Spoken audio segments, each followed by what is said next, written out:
I'm Janice Hossteiger. After 3 decades in the marketing business and many years of being an entrepreneur, I've learned a thing or two about marketing. Join me as we talk about marketing, small business, and life in between.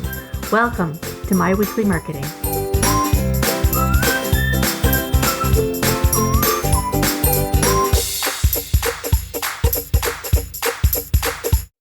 You have probably spent years building your reputation as a business owner, but now AI is deciding whether or not people see it.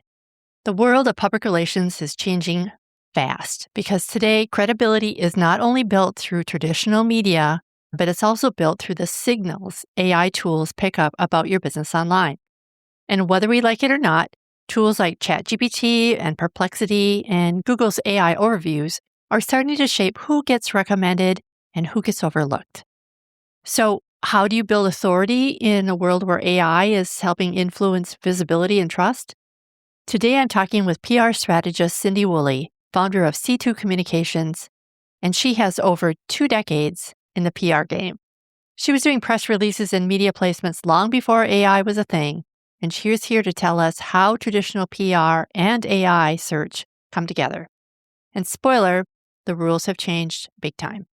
Because PR is not just about publicity anymore. It's about building a reputation strong enough that both people and AI recognize your expertise. Here's my chat with Cyndee. Hey, Cyndee, welcome to My Weekly Marketing. Hi, Janice. It's so nice to see you. So you've been in PR for a while, right? So when did you realize that AI was a game changer? And what made you really go all in on it? You know, it's so interesting how AI has been really evolving the market. And I had a client, it was probably like 2022, who approached me and said, "Hey, I have some AI agents that write my press releases. I really just need you to send them out." And I read them and they were terrible. They were absolutely terrible.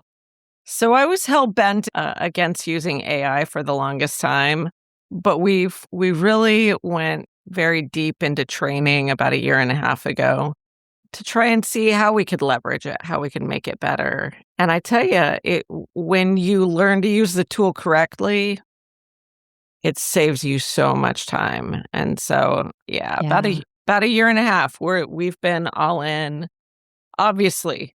Not cutting the human out, but definitely working the AI in. Yeah, it is very powerful if you know how to use it, like you said. If you're just tapping the surface, it's okay. But I think once you really get in and start applying it to tasks in your office, and especially looking at data and summarizing things and all of that, I think it becomes a really powerful tool for small businesses. So that's on the internal side, right? So let's talk a little bit about how it's used or how it's changing externally. So we're talking about GEO is generative engine optimization, right? So explain that to me like I'm 5. What does that all mean? Well, we were most concerned about how are we found when you Google yourself, right? You know, when I launched my business, my company's 17 years old. I've been doing PR and marketing for 25 years now. When I first launched, we were doing a lot of educational programs. What does Google say about you? What can people find about Google? They're going to ChatGPT. So now it's what does ChatGPT say about you? And it's really funny to see that some of the larger platforms, municipalities especially, they're not coming up first on AI platforms. A small nonprofit client that has started when we've got people searching for certain topics, and we support a local municipality, and a nonprofit blog is coming up just as often as municipalities' $50,000 website. And I'm just guessing it's 150,000. I don't know the actual number of that, but it's just so fascinating to see how that dynamic is changing. And if you're not adjusting and leaving what I call your blueprint across multiple forms, it's going to be a lot harder for you to be found. That's really interesting because I've had that same experience. And I'm a small podcast, I have a small business. And I've had several people say, "Oh, I found you on ChatGPT or whatever." And it's surprising to me because I haven't really done a whole lot other than my typical SEO. We can get into that a little more about how that overlaps. But I haven't done a whole lot in terms of just getting my reputation out there. But that's not to say that there isn't something that I'm doing without realizing it, right? Mm-hmm. So I guess I would ask, how do you implement an authority blueprint? What is that? How can a business use something like that? I think right now you've got your AI tools that are doing deep research on individuals, and they're looking for press coverage. They're looking at your LinkedIn profile. They're looking at the structure of your website. Can they navigate it? Are there headers, the right headers in there? And podcasting is really coming up as one of those indicators of authority. Okay. And so that's like your podcast is likely why you're coming up on these AI platforms. But I think it's a good idea for executives, especially, to go to AI tools and don't just say, what can you find out about Cyndee Woolley with C2 Communications, right? Because that's a service level. It's very broad. I would suggest that you do a deep research prompt that says, I'm a B2B customer, or I'm meeting with the executive named Cyndee Woolley, and here's her company, and here is her LinkedIn profile. What can you give me a briefing about her so that I can go in the meeting more prepared, right? Mm. And that deep research prompt, which I'll provide you with a sample of what that is so that your listeners can have it. When you get that prompt, you get a very specific understanding of what kind of work they do, where they've been in the news, and you're going to be able to see where you've got gaps or where you're not really being found. But it's similar for companies where they can start searching for communications companies near me. What are the top communications companies that you can recommend in my area? And start seeing what populates, because that's going to tell you ultimately where you've got gaps.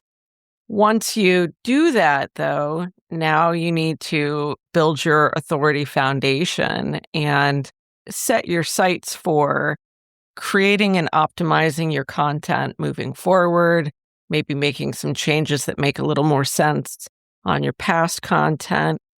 But I tell you, executives really, really need to consider writing books and doing podcast tours and ensuring they're contributing their thought leader articles, because that's at the end of the day, that's where they're going to get found. Okay. Those are in the visibility and authority stages, right? So it's maybe a little less SEO, search engine optimization. So your website isn't necessarily I would say, the pivot that would change things. I mean, you can have a great website, but not be seen as an authority because there aren't these authority markers out there. So you're saying that we should look for articles that we're writing maybe on other sites or that were written about us, and podcasts that we are guests on, books that we've written. Is that the sort of things? Absolutely. Absolutely. And I'll tell you, I've had lots of conversations with individuals about using AI tools to generate blogs and generate their thought leader articles.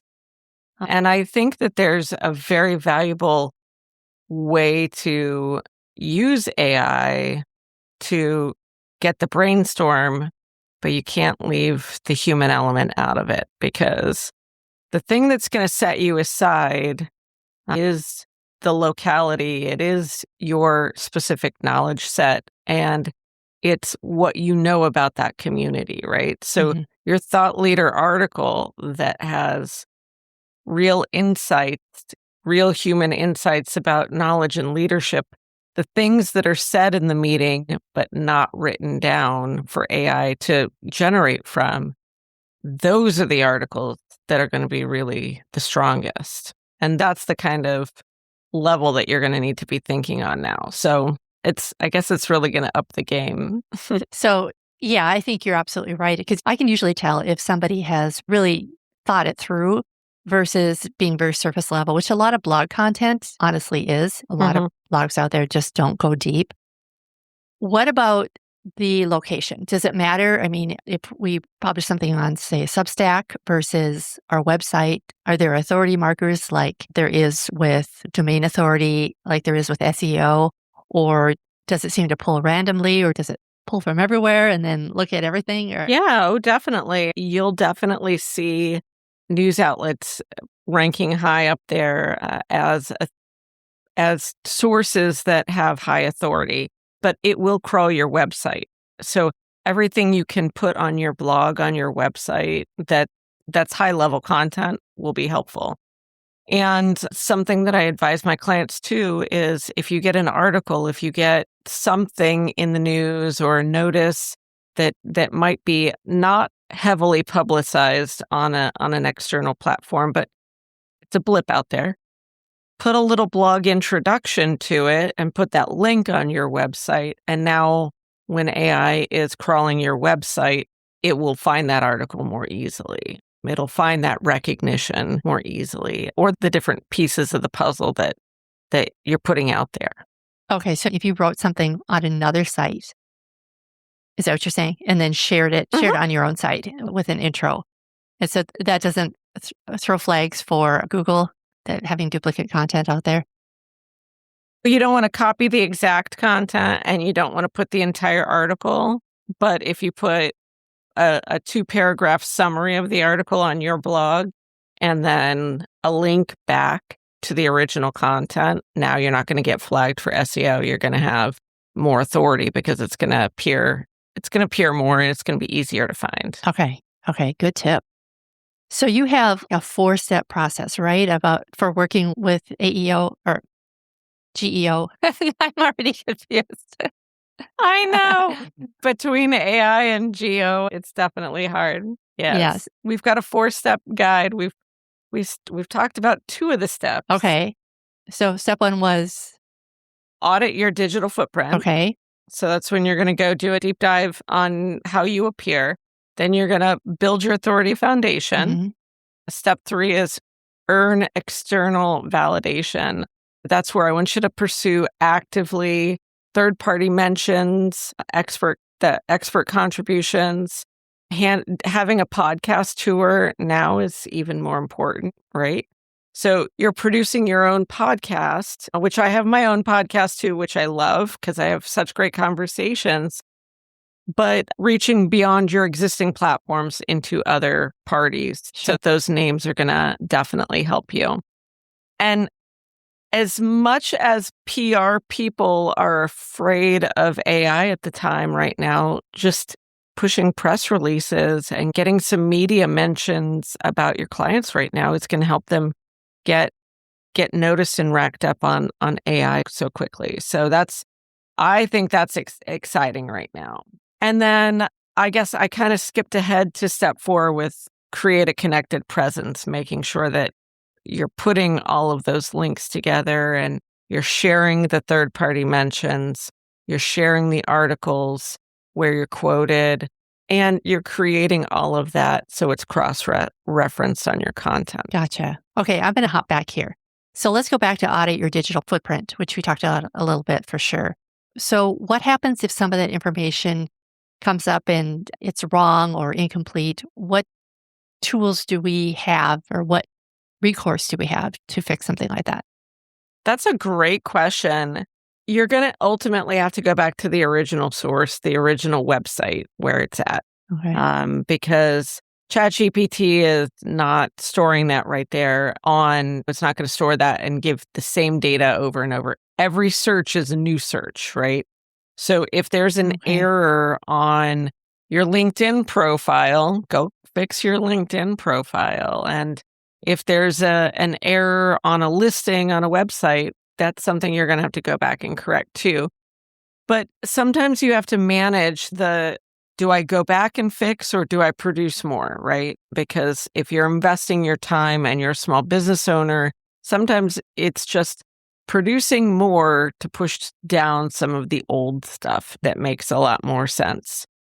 But one of the reasons LinkedIn is preferred as a source of authority and credibility on AI tools is because it's got your work history on there, because people are there to do business. So there's some reliability. It's got some of the endorsements and the connections and so forth that give it the sense of I'm here intentionally creating content that is updated, that's accurate, that's got my work history, that resume. So I would say if you have not touched your LinkedIn bio in a while, definitely you want to put that on a high priority on a quarterly basis. Do we still have to worry about keywords and something like that? I know Google was saying that it's less important in terms of search, but what about AI? How does AI pick up on different things? Did they use individual words or did they use concepts? I don't even know how this all works. So, keywords are still utilized, but I think that the problem with keywords is when people are flooding the internet with blogs that are quote unquote SEO optimized in the prompt that's given, that's creating a lot of junk and a lot of noise out there.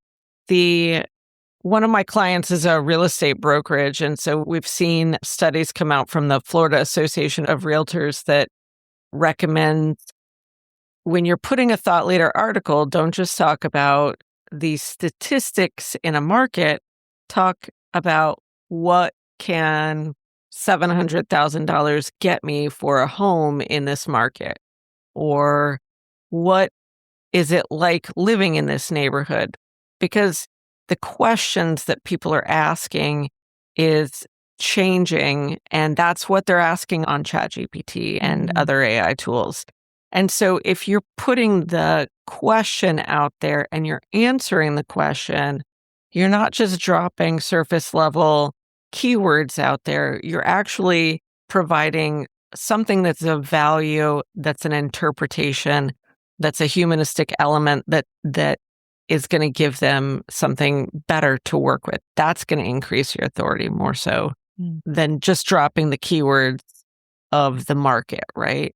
Right. And it's going to bring you more qualified candidates too. You would really need to think about who that ideal customer is and think about the types of questions that they're asking, which is something you always want to do in marketing anyway. But I have heard that before too, that AI platforms love the question and answers. They love bullet points near the top of the page, something that they can scan quickly and get an answer back quickly. I think AI and the influencer age really led to a glut of false testimonies and people out pushing the same narrative to try and generate affiliate commissions and links. And they're hustling and they're trying to earn some business, but it's really disrupted the advertising market because you get a lot of clicks or the intent is there and you're getting a lot of views, but it's not necessarily generating the revenue, right? The actual purchase. And I think from a PR standpoint, that's where we need to really be conscious that what we're putting out is authentic and that we're developing content that is of high value and not just mass produced that's going to flood the market and disrupt what we do, right? That if we get really strong articles out there or we're getting publicity because of the human element and the story and the brand and the connection that goes with your brand and your thought leadership, that's going to be so much more powerful. I was just reading an article from Joe Pulizzi. I think I'm saying that wrong, with Content Marketing Institute. He's the founder. And he was saying, or exploring this idea that we're no longer building these large communities because those large communities are just overwhelming at this point. The quantity outweighed the quality. And now the focus needs to be on authentic trust. And I think it's a time for small businesses to shine in that element. Yes. Um, Yeah. I would 100% agree with that because we can only be authentic once you start getting the bots out there and you're dealing with videos of people that aren't actually videos, then you lose that pretty fast. And as small businesses, we have that opportunity to just be ourselves and put ourselves out there because people like to do business with people. Talk to me a little bit about press releases. When I actually started in PR, so this is back in the dark age. Age. We actually would type up a press release and send it out physically in an envelope to, I think email was just kind of coming on the scene then, but send it out physically to the press to have them run things. And Mm-hmm. that's not the way things are done anymore, obviously. But what's happening with media right now? Do we still write press releases for media? Do we write it for SEO? Because that seems to have been another benefit of press releases and putting them online. How are those being viewed in today's age? Ooh, yeah, there's a change in how that structures. I would say that if I have a genuine story, I have a one-off that I know is perfect. I don't write a press release. I just pick up the phone or call or email Yeah. the reporter. Actually, most of the time we're texting. Sometimes they don't respond to my email and I'm like, hey, did you get my email? And they're like, no, just text me, man. So it's just crazy. I think pitch emails and stories that when you've got that trust is definitely more for those in-depth stories that you can pull together, right? Mhm. And that human side of things. Yeah.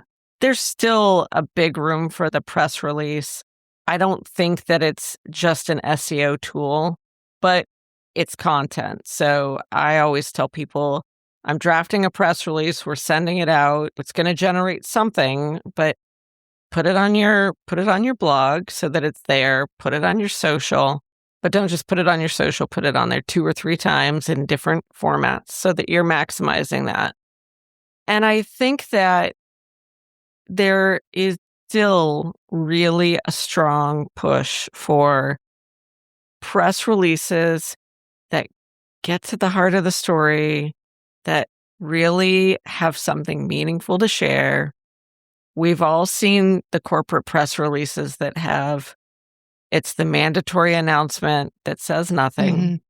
And that doesn't get the same amount of traction as the one that really has something to connect with the people. Yeah. And that's powerful. So I think that from a media relations side, there's always going to be a human, but I am concerned about that next generation of PR person, because when you've typed it up and you've taken the time to really type it up and make sure you get the message Mhm. right and mail it out, and you know how expensive that was, right? I didn't. Yes, it was corporate, but yes. Well, you hit on something that's really important. The other thing that I had was a big fat list of contacts that I could call and talk to. And I had developed a relationship. They knew my name. They had a question about the industry that I was in. They would call and talk to me. Do you have a story about this? And vice versa. I would pitch them stories. So that Mhm. relationship was still there. So I would imagine going forward, that's still going to be important. They're still going to be writing stories. A good reporter is not just going to turn to ChatGPT to get content. Yeah, no, the reporters are still looking for people. Right. Yeah. I think they're going to ChatGPT for fact checking or researching or tipping into things, but no, I think the relationship's even more important now in knowing which reporters to go to and which editors, but they move so quickly now, Yeah. I think that's why the cell phone's so important. I work with a client in the sporting industry, and we literally had 4 sports reporters. Their contracts ended at the same time, and they all moved into different markets. So we had to onboard new reporters, but it's just, you got to reach out and rebuild and restore those relationships sometimes, Right. Right. And so for a small business owner, it's okay to reach out. Now, I used to do that on Twitter. Now, fewer are on Twitter, I've noticed too. I'm not on Twitter anymore. But if just trying to figure out who those people are that you want to outreach too. And also Mhm. that you have a story that they're actually really interested in. Because, like you said, that corporate kind of dry press release that there's no story there, right? So then they get bombarded with this sort of thing. So I was just kind of curious, like, if that's changed at all since AI has come on the scene, or if that's really the same process as a business owner, that if you have something that really it has a newsworthy element to it, that you should just reach out to reporters. And you're saying, go ahead, yes, right? Absolutely. I will say we do use a distribution service as well as in-person relationships. And I have seen some reporters on LinkedIn or journalists, very established PR people get upset when they receive a broadcast press release. And I was like, man, you're on the list. You're getting the news. If you don't like it, just hit delete. There's so little time in the day. Don't get upset that you got a freaking press release that went through the broadcast. If it's interesting, pick it up. If it's not, hit the delete button and move on, you know? Right. We already talked about your authority foundation and how to build that up. Um, what if somebody feels like they're behind on all of that? Is there a place that you should start with building that authority? I know you mentioned LinkedIn. Is there some other place? It takes a while to write a book. Podcasting, I would assume. I think that the biggest step that people miss is really what is your goal and who's your audience? Because so many of us are trying to be everything to everyone, and that's just never going to work, right? We have limited time. And if you're a generalist, you're a generalist, and we're in an age of specialists, right? Especially when you get deeper into your career. So really take time to sit down and establish your goals and your target audience. And from there, I think it's great to start a podcast and start having conversations. And you can use AI tools to help you brainstorm those topics that might be in a book or an editorial calendar for your thought leader articles. Because if you can plug in and bounce those ideas off of ChatGPT and say, I think that this is my target audience, this is my goal. Can you help me come up with some ideas for thought leader articles? What's trending based on social media in the past week or 2 weeks that I can comment on?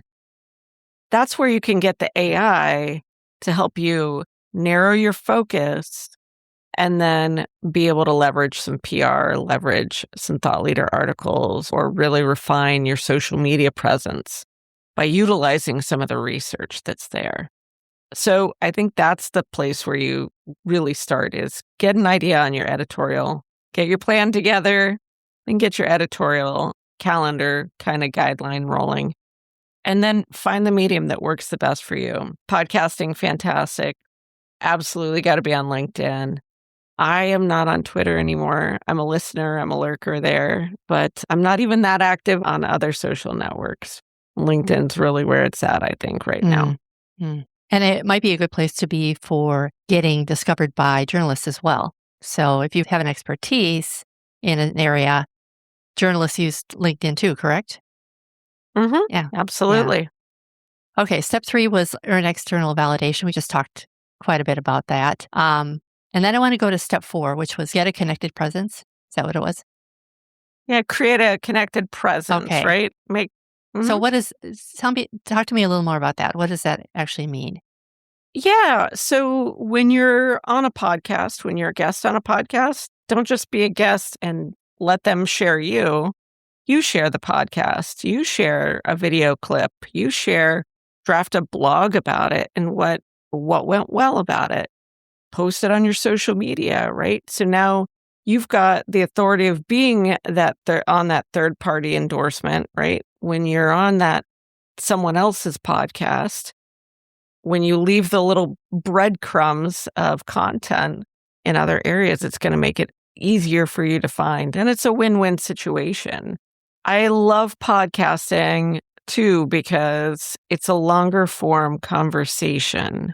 And for a while, as Twitter erupted, 15, 20 years ago, we were really so proud of how much content we could get into 144 characters, right? Right. But the depth and the understanding and the connection in that element it's a lot lower than someone who's going to sit there and listen for 30 or 45 minutes. So I think that's part of my big shift into promoting podcasts too, not just because AI is there, but because it feels a little more authentic in itself. And you're right. A podcast episode is long form content. It can be broken up and repurposed. It can be, every podcast interview that we do on my podcast gets put in a PDF format. Oftentimes I will create blog posts around it as well, definitely social media around it. And those are things that AI can help with. They can do that fast. Yeah. 100%. I will tell you too that, so we've put a few of our clients on podcast tours recently, and some of them were newbies, very new, very low following. I said, that's okay because we all need a little practice.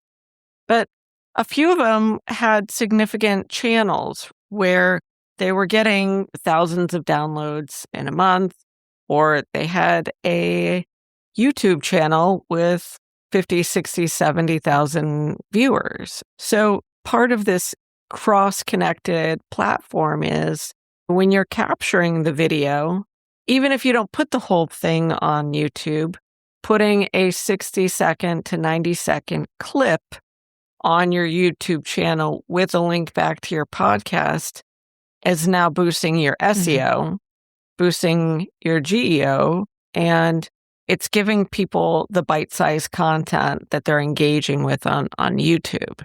And so you can just expand. And honest to God, that used to be such a barrier to entry for small-time podcasters, because who's going to edit and clip? And when you listen to that podcast 3,000 times and trying to get the right 60-second clip, you've got Opus Clips, Opus Video Pro. I don't know. My assistant uses it because it's amazing, but it's Opus and it cuts your video content down and it gives you suggestions and it's just fantastic. So totally worth that investment to save some time and get yourself some more content out of it. More bang for the buck. Yeah. Descript does that as well. It'll give me 5 different options just in a flash. So it's very easy that way. Where can people find out more about you, Cyndee?